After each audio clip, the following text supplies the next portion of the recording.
Hello. So I'm recording this video because Lily Kane, shout out to Lily, she invited me to make a little clip on what I ate for a video that she's making. And I don't share what I eat in a day videos because I know that there's this impulse, this urge for people to copy you. I honestly feel like it's just sketchy ground because a lot of people start thinking, oh, I should start eating this, or oh, I shouldn't be eating that, or oh, I should start eating this portion. And it's like, no, I'm not making a recommendation. This is my body, my bio individual needs, and yours are going to be different.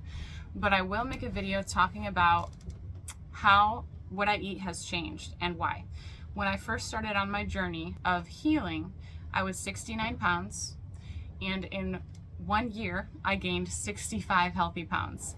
I reversed over 10 autoimmune diseases, chronic Lyme disease, chronic CDiff, and among those autoimmune diseases were Hashimoto's, hypothyroidism. I also had regular hypothyroidism, so it came twice. I had ulcerative colitis. I had crest scleroderma, a chronic CDiff infection that almost took my life.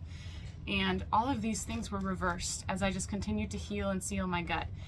And I started out at a 4-to-1 fat to protein ratio in grams. I needed high fat because I was having non-epileptic seizures, severe mood disorders, not to mention I didn't have extra body fat on my body. I was 6% body fat when I started this. And as I got healthier, I didn't need as much extra dietary fat. 1, because I was fat adapted. My body had learned to use fat for fuel. 2, because I had more body fat on my body. So that is literally just fuel tanks on my body that my body can tap into because I'm fat adapted. And 3, because I have more muscle on my body, and so I need more protein to maintain that muscle. So I don't want to say at all that I eat low fat, but there are definitely days where I eat mostly protein, and I'm totally good like that. Around my cycle, I crave more food intuitively, and naturally, we actually need a surplus of around 300 calories right before we bleed, right before we have a period. And I really feel that, and it's awesome that I can listen to my body. And then during my cycle, the appetite kind of drops off. That's also a very normal thing if you're a woman and you experience that. Man, there are days that I can eat 3,000 calories, no problem, and there are days that I don't want to eat more than 800 calories. And I don't stress it either way because I'm healthy. But when I was healing, I had a goal, and I hit that goal every day. I didn't have to eat at a massive surplus. I want to repeat that. I did not have to eat at a massive surplus to gain healthy weight.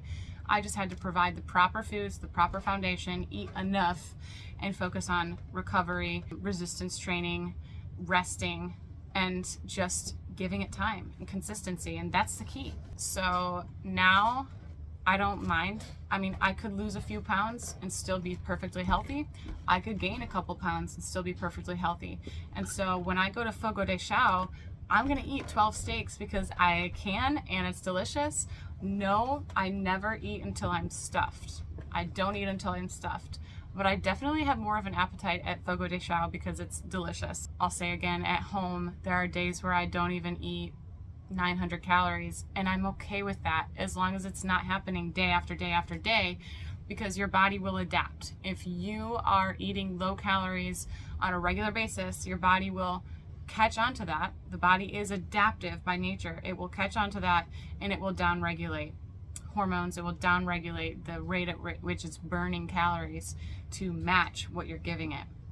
So my maintenance is around 2,200 calories. If I were to, eat 2,200 calories every day, I wouldn't gain and I wouldn't lose, approximately. And that obviously depends on my sleep, my activity levels, everything like that. And I do only eat fat and protein now. I did a carb cycling experiment very recently. I made a video on it, and I took a lot away from it.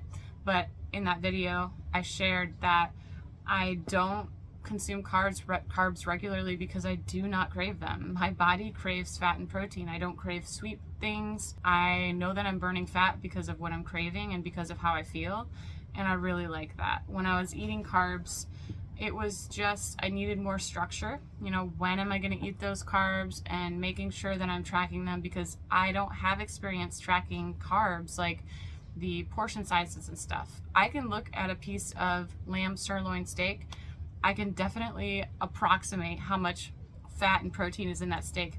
But what I can't do very well is look at, you know, a serving of sweet potatoes and approximate how many carbs is in that. So it's more work for me to do it responsibly. And I will get to the place one day where I'm intuitively eating carbs, even on days that I don't lift heavy, because I'm metabolically flexible, because my body might need that offset of cortisol.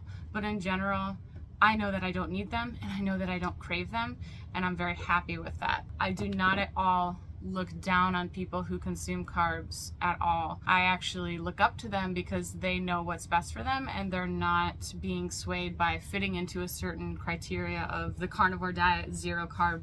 You know, I'm not into that. I'm not into putting labels on things, putting people into a box. That was very much what I suffered for a long time, and I never want to go there again. That is just a breakdown of me, and the main message that I want to get across is that what works best for me has changed from season to season.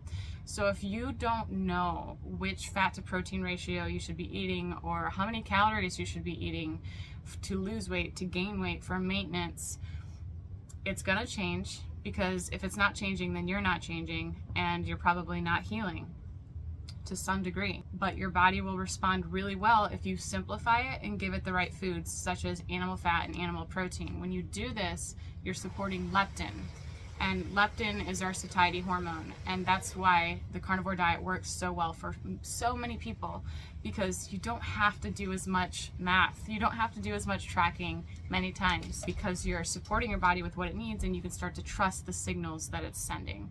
There are things that can suppress leptin. Dairy acts on our opioid receptors, suppresses leptin. Sweet tasting things suppresses leptin. Fasting too much suppresses leptin. SIRS suppresses leptin.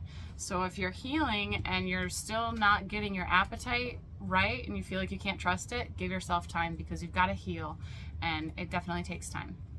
So that's just a little tidbit, a little insight onto what I've been through in my life, and encouragement for you to be flexible and be willing to change with the seasons. Your body needs that.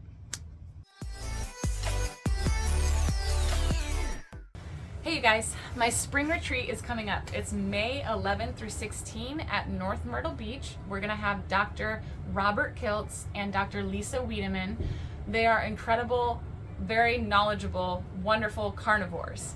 And this is an intimate setting, no more than 25 people. We're gonna have question and answers, unlimited amounts of Billy Doe meats, North Star bison. I'm gonna be making all of my recipes that will be going into my cookbook, including the exclusive ones. And it's just a great time to have a tribe, to experience this animal-based carnivorous lifestyle without white knuckling. You're gonna go home feeling motivated. You're gonna go home knowing that you have other people, other friends who are like-minded. You're not alone in this. And that's my goal, is for you to be able to go and live your life optimally in a sustainable way.